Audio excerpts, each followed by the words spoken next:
There are multiple methods of accessing Google Apps within the browser. One way to begin is to enter the URL accounts.google.com in the address bar. If you aren't already logged into your account, you will be prompted to enter your email address and password associated with your Google Apps for Education account. After logging in, you can click in the upper right corner of the screen where the 9 small square tiles appear. This will show you the Google Apps available for you, and you can click on the one of your choice.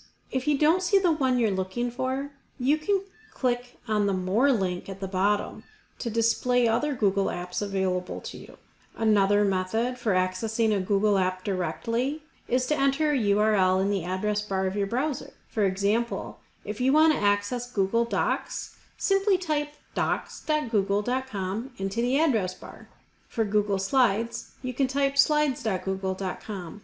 And for Google Sheets, you can type sheets.google.com. Lastly, you can type forms.google.com to access Google Forms.